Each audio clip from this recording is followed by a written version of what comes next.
अस्सलाम वालेकुम व्यूवर्स, कैसे हैं आप सब। एक्चुअली आज मैं कोई रिव्यू नहीं दे रही। आज मैं अपनी बात करना चाहती हूँ उन सब पाकिस्तानियों से जो समझते हैं कि वायलेंस होना अच्छी बात है और वायलेंस करने से, तशद्दुद करने से कोई फ़र्क नहीं पड़ता। यार एक बात तो आप लोग सुन लें कि इस्लाम में कहीं पे भी जबर, तशद्दुद, ज़बरदस्ती की कोई गुंजाइश नहीं है। ठीक है, यहाँ तक कि हजूर सल्लल्लाहु अलैहि वसल्लम ने अपने दुश्मनों तक को माफ़ कर दिया था। तो इस्लाम में तो कहीं दूर दूर तक ये मार कुटाई, अपनी जो बेगमात को, बहनों को मारते हैं, यहाँ तक कि अपनी कुछ अम्मियों पे भी हाथ उठा लेते हैं।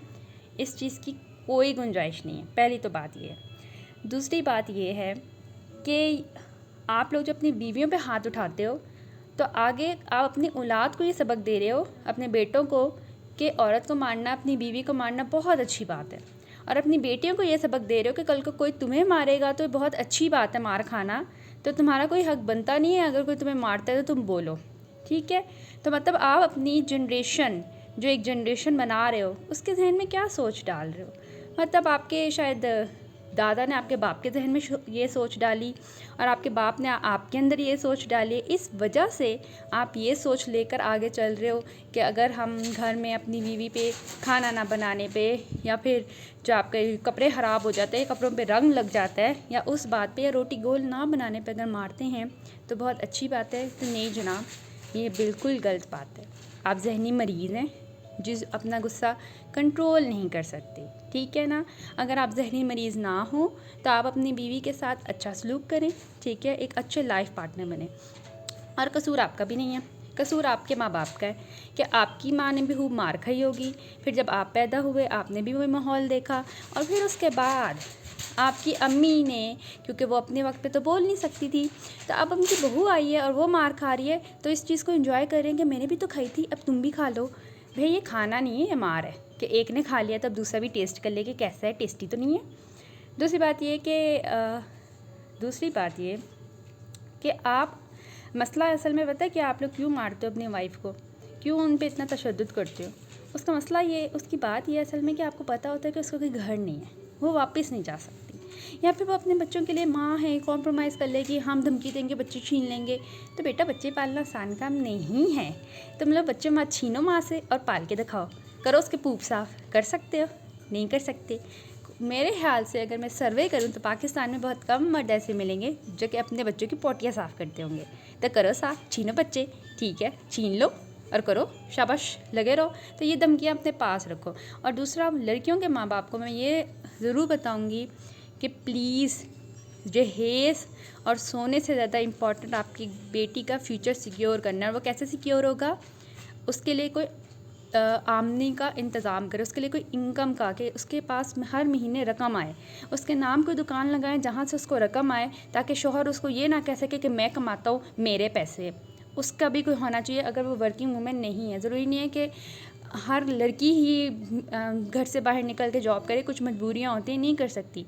तो खुदा के लिए पेरेंट्स को सोचना है, शादी से पहले सोना बनाने पे जितना ध्यान दिया जाता है, अगर कोई जायदाद या फिर जैसे कोई घर हो, कोई 3 मरले का घर या कोई ज़मीन प्रॉपर्टी उसके नाम की जाए और जिसका रेंट उसको आता रहे पर मंथ, या अगर हस्बैंड उसको मार के ये धमकी देता है कि तुम जाओगी कहाँ, मैं तुम्हारी हड्डियाँ तोड़ दूँगा, तो उसके पास घर हो, उसको पता हो कि माँ बाप अगर नहीं रखते, भाई उसको नहीं रखते, भाभियाँ जलील करती हैं, तो उसके पास घर है कि वो जलील होने से बेहतर है वो उस घर में जाके रह सकती है। तो पेरेंट्स प्लीज़ यार, इंसान पैदा किया, या फिर हम फिर ये शुरू कर दें, बेटी पैदा होती है उसको यार मार दें पुराने ज़माने की तरह, फिर यही हम कर सकते हैं। फिर यहाँ पाकिस्तान में सिर्फ मर्द मर्द बच जाएंगे आपस में। या फिर जिन सासों को बहुत शौक़ है अपने बेटों से बहू की कुट चढ़ाने का, ठीक है, यानी जो शामिल होते हैं कुटों में, तो बेटा तुम लोग किसी की बहन बेटी क्यों लाते हो, तुम अपनी बेटी से उसकी शादी करा दो, फिर अपनी बेटी को कुट चढ़ाओ, और ताकि तुम लोगों की जनरेशन ना आपस में रह के ना एक जगह ही बस दफन हो जाए वहाँ पर किसी का, ताकि घर ना बर्बाद हो। अगर तुम लोगों को बहुत शौक़ है, यकीन करो, कुरान पाक की आयतें उठा लो, ऐसी कोई आयत इस तरह नहीं है जो अल्लाह ताला ने कहा हो कि जी औरत को मारो खाना ना बनाने पे, ठीक है, खाना ना बनाने पे, तशद्दुद पे औरत को मारो। ऐसा कुछ नहीं है, ऐसा कुछ नहीं है। तुम लोग सिर्फ जाहिल हो और कुछ नहीं है। ऐसा कुछ नहीं है दीन में। हमारे दीन में ज़बर तशद्दुद का कोई दूर तक कॉन्सेप्ट नहीं है। तुम लोग सिर्फ हिंदू और कुछ नहीं है, इस्लाम से दूरी है। बल्कि शायद हिंदू भी ना मारते हो, बस इस्लाम से दूरी कह लो कि इस्लाम से दूरी है और कुछ नहीं। और बेसिकली ये तुम लोगों का कसूर नहीं है, तुम लोगों के बाप दादा का कसूर है। बाप दादा भी उसके परदादा, मतलब तुम लोगों की जनरेशन नस्लों का कसूर है। और तुम लोग जैसे तो लोग रिप्रोड्यूस नहीं होने चाहिए, पैदा नहीं होने चाहिए। तो प्लीज़ जो पेरेंट्स हैं वो अपनी बेटियों का ऐसे फ्यूचर सिक्योर करें कि वो जहेज़ और उससे फोकस ज़्यादा ये करें कि उनका घर कैसे सिक्योर करेंगे। बेसिकली मर्द जो हम हस्बैंड्स हैं मारपीट करते ही इसलिए हैं, या फिर सास नंदे और देवर जेठ सब चढ़ाई उस पर करते ही इसलिए कि उनको पता होता है उसको कोई घर नहीं है, वो कहीं नहीं जा सकती। आज अगर हर मर्द को ये पता हो कि उसका घर है, वो कहीं जा सकती है, उसका कोई सपोर्ट कर सकते हैं, तो यकीन करें कि हमारे माशरे में ये जो मार पीट का कल्चर है ये डेफिनेटली ख़त्म हो। कम तो ज़रूर हो जाएगा, ख़त्म नहीं होगा, क्योंकि जहनी मरीज़ तो हर जगह पाए जाते हैं। इस वजह से जहनी मरीज़ तो ख़त्म नहीं हो सकते, हाँ कम ज़रूर हो सकते हैं। तो प्लीज़ यानी कि अपने बेटों को एजुकेट करें, ये सिखाएं कि यार मार पीट हर मसले का हल नहीं होता। और अपनी बेटियों को ये सिखाएं कि मार पीट बर्दाश्त नहीं करनी चाहिए, क्योंकि आज आप इसलिए पैदा नहीं हुए या आपको इसलिए बचपन में खिला पिला के इतना जो माँ पीछे भागती थी, बेटा खिचड़ी खा लो, बेटा ये कर लो, इसलिए नहीं खिला पिला के बड़ा किया कि आप किसी का जुल्म बर्दाश्त करें। आप इंसान हैं, आपके अंदर रूह है और अल्लाह ताला ने आपको इस मकसद के लिए नहीं पैदा किया।